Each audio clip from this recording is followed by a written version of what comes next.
Tonight, the VA's problems are worse than we knew. A new audit today reveals tens of thousands of vets waited months for health care. Many schedulers were ordered to lie about wait times. Wyatt Andrews has the latest. We know more now about the cold-blooded killers of two Las Vegas police officers. It appeared as if they were prepared for a lengthy gun battle. Anna Werner on a humanitarian crisis. Thousands of Central American kids entering the U.S. on their own. The president today made it easier to pay off student loans. Don Daler has details. And Reid Wiseman is head over heels about his first trip into space. It was my life's ambition to be an astronaut, so tell me what I'm missing. Without a doubt, the view out the window is way beyond what I ever dreamed it would be.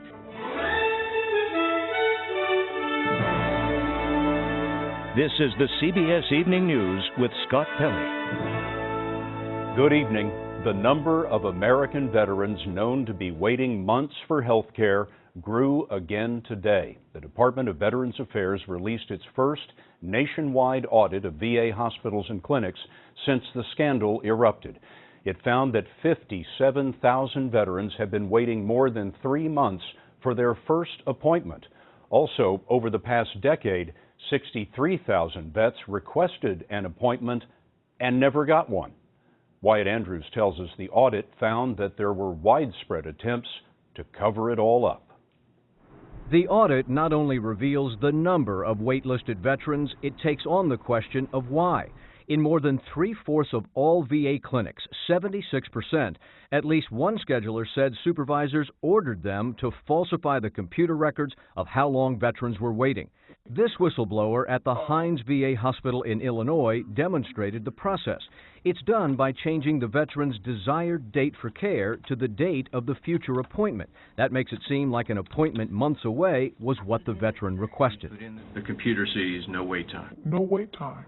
Sources told us that supervisors got bonuses partly by reporting low wait times, but those bonuses are now history. The VA says it is ending the 14-day scheduling goal to eliminate incentives to engage in inappropriate practices. To clear the backlog, VA officials say 50,000 veterans have been called just in the last week to schedule appointments. 90,000 remain on the call list now. Iraq veteran Lauren Price has received 2 personal calls and an automated follow-up.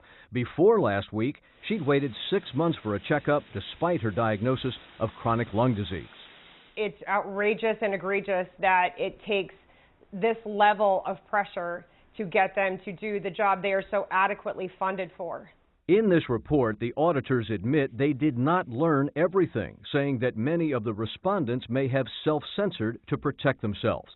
112 VA hospitals and clinics, including the Hines Hospital, have been flagged for further review and investigation. Wyatt's joining us now from Washington. Wyatt, what's the VA going to do about these wait times? Scott, the acting VA director has already said he's going to look at these new honestly reported wait times. And where the VA needs more doctors, he says the VA will hire. But he's also said the VA may need to be more efficient, which means in some clinics, Scott, VA doctors and nurses will be asked to work harder. Wyatt, thanks very much. Now, 57,000 vets unable to get appointments is a large number, but consider this for context. The VA had more than 6 million appointments on the books last month, so 57,000 is about 1% of the total.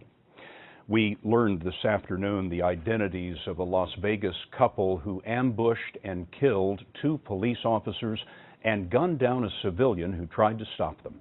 Here's Scott Daniels of CBS affiliate KLAS. Investigators described Jared and Amanda Miller as anti-government and on a mission to kill police officers. The couple entered this pizzeria around 11:30 yesterday and shot officers Igor Soldo and Alan Beck at point-blank range. The Millers then covered the bodies with a swastika and a Gadsden flag, first used in the American Revolution, emblazoned with the words, "Don't tread on me." Las Vegas Assistant Sheriff Kevin McCahill. Mr. Jared Miller then pinned a note to Officer Saldo that basically stated that this is the beginning of the revolution. The Millers then walked to a Walmart a block away. Jared Miller fired his handgun and ordered shoppers out. He was confronted by Joseph Wilcox, a shopper who was carrying a concealed weapon. As soon as he began to confront Jared Miller with his firearm, Amanda Miller removed her firearm and shot him one time in the ribs area, and where he immediately collapsed. The couple barricaded themselves in the back of the Walmart and had a gunfight with SWAT teams. It ended when Amanda Miller shot her husband and then herself. There's no doubt that the suspects have some apparent ideology that's along the lines of militia and white supremacists. They believe that law enforcement is the oppressor and they're associated with the Nazi movement. Jared Miller had served time for drugs and theft. He regularly posted his support for extremist groups on Facebook and this protest of government drones on YouTube.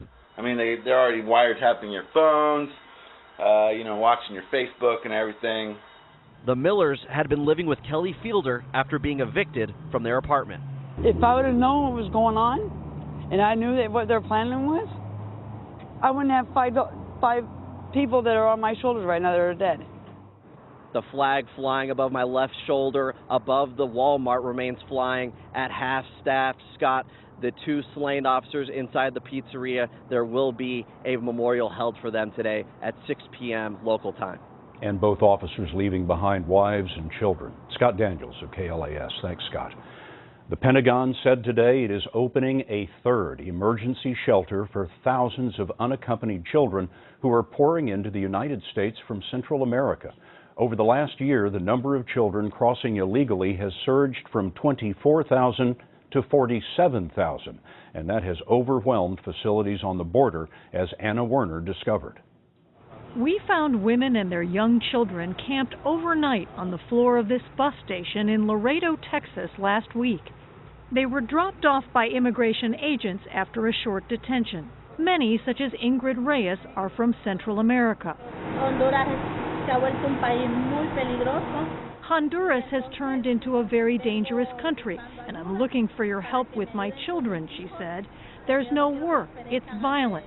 But more children are crossing the border alone. The Border Patrol says there has been a 92% increase in unaccompanied children since last summer.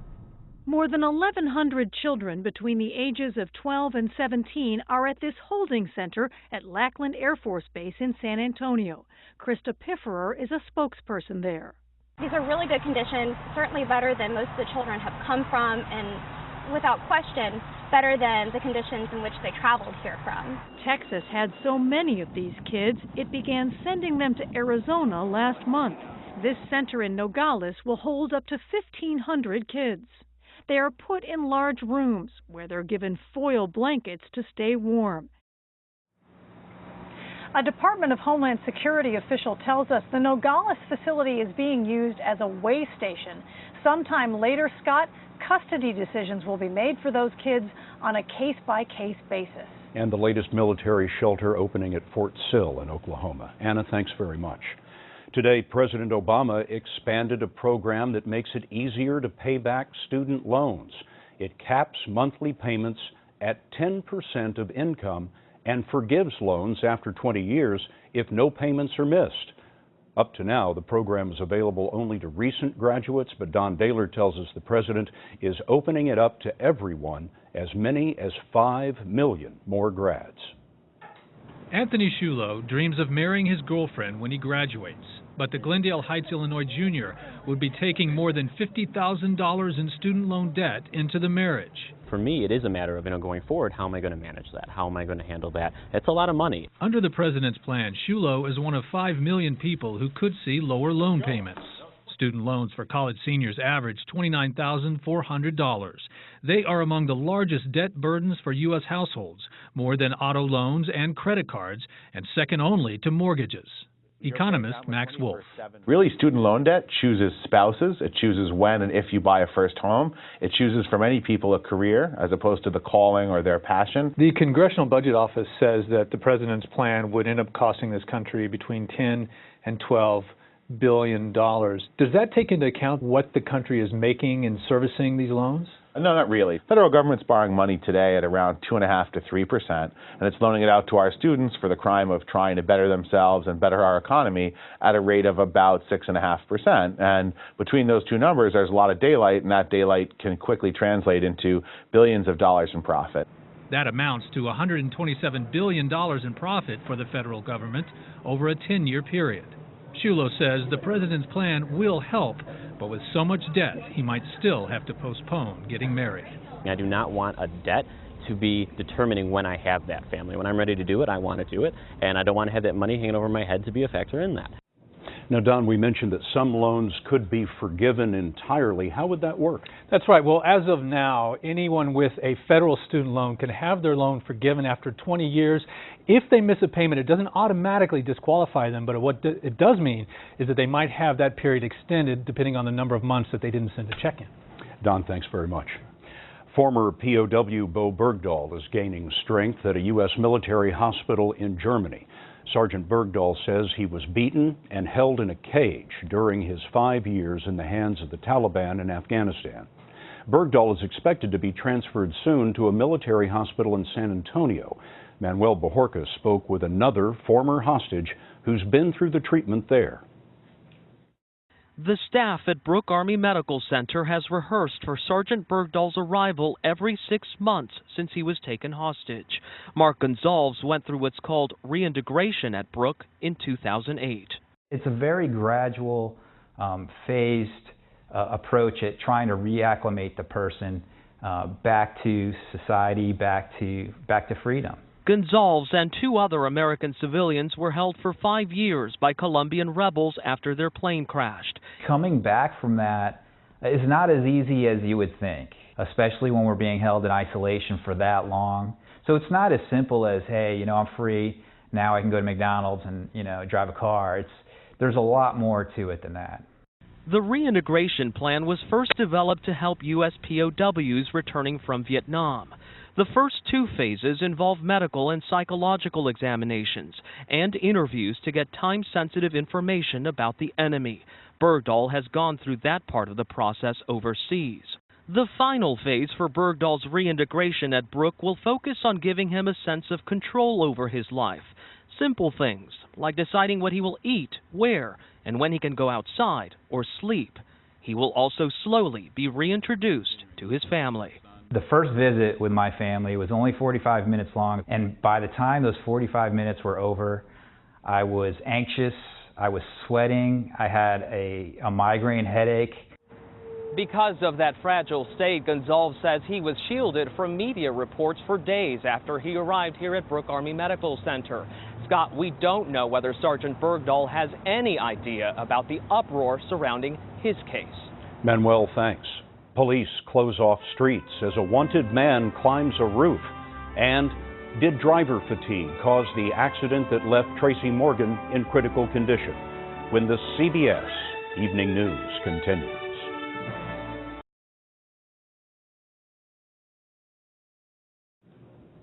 A criminal complaint released today says that a Walmart truck driver had not slept for more than 24 hours before he caused a deadly wreck in New Jersey. That crash early Saturday injured comedian Tracy Morgan. He remains in critical condition this evening. Another comedian, James McNair, was killed. The truck driver is charged with vehicular homicide, and here's transportation correspondent Jeff Pegues. Investigators are now looking into what 35-year-old Kevin Roper was doing in the 24 hours before his Walmart truck slammed into the luxury van carrying actor Tracy Morgan. In 2012, nearly 4,000 people were killed in crashes involving large trucks. To cut down on that number, the Federal Motor Carrier Safety Administration has been trying to combat one potential cause, driver fatigue. Just last year, new rules took effect, limiting the maximum average work week for truck drivers to 70 hours. Drivers cannot start a new work week until they've had 34 consecutive hours of rest that included at least 2 nights of sleep between the hours of 1 and 5 a.m. But last week, a Senate committee voted to ease some of the rules, arguing that they forced truckers to drive during daylight hours. Dave Oshecki, who represents American Trucking Association, says the rules delay shipments and clogs the nation's highways during rush hour. So you're concerned about that? We're concerned about the safety risk. We're concerned about the productivity loss to the industry, because we move America's freight. The trucking industry, whether the public realizes that we're ubiquitous, when you go to a grocery store, the groceries are there because truckers are moving at night. Truck operators are currently allowed to drive 11 hours in a 14-hour workday. Many companies, including Walmart, use electronic logs in the trucks themselves to monitor driving hours. In the last 24 months, Walmart's 7,000 drivers have been inspected 6,000 times. Scott, federal regulators say the company's conduct generally did not raise any red flags. Jeff, thanks very much. In Southern California today, a man wanted for allegedly making criminal threats did everything he could to get away from police. He led them on a 45-minute chase. Then he ditched the car in North Hollywood. Then he climbed a roof, armed with an assault rifle. The police sealed off the neighborhood. A school was evacuated. Hours later, with a SWAT team surrounding him, the suspect surrendered. Reid Wiseman spends part of his day running in place. But oh, what a place. We'll talk to him next.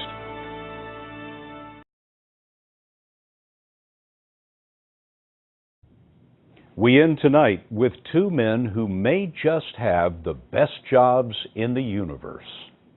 U.S. Navy Commander Reid Wiseman of Baltimore is an astronaut aboard the International Space Station, and he's developed quite a following, tweeting about his experience since he got there 11 days ago. After a run on the treadmill, he wrote, "Heels were tingling, food bouncing in stomach, yuck." Dr. Stephen Swanson of Steamboat Springs, Colorado, is on his third mission aboard the station, where he's made a total of 5 spacewalks. And joining us from the space station are Commander Reid Wiseman and Mission Commander Dr. Steve Swanson. Commander Wiseman, let me ask you, before you were born, it was my life's ambition to be an astronaut, so tell me what I'm missing. Oh, I don't think we have enough time on this program to give you all the basics, but I would say the view out the window is way beyond what I ever dreamed it would be. And I got to say, as a kid, you always want to float everywhere you go. And up here, it's just no problem. You just float on down to the bathroom, float on over to the window, float down to the dinner table, and really, it's better than you could ever think. That looks like a lot of fun. Dr. Swanson, let me ask you, what is the mission that you're doing? It's not all fun and games.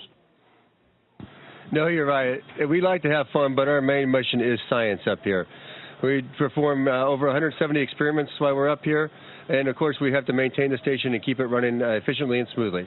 Commander Wiseman, let me ask you a couple of questions about all this tweeting that you've been doing. What are a couple of your favorite pictures that you've tweeted?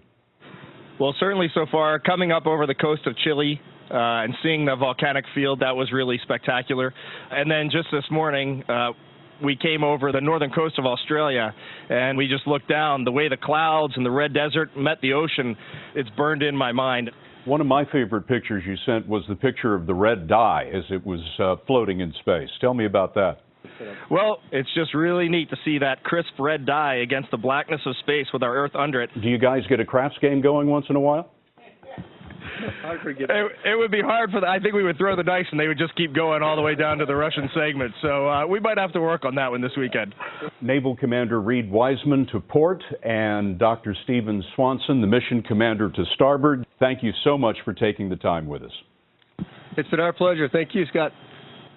Out of this world. And that's the CBS Evening News for tonight. Coming up at 10, 9 Central, a special Monday edition of 48 Hours. For all of us at CBS News all around the world, good night.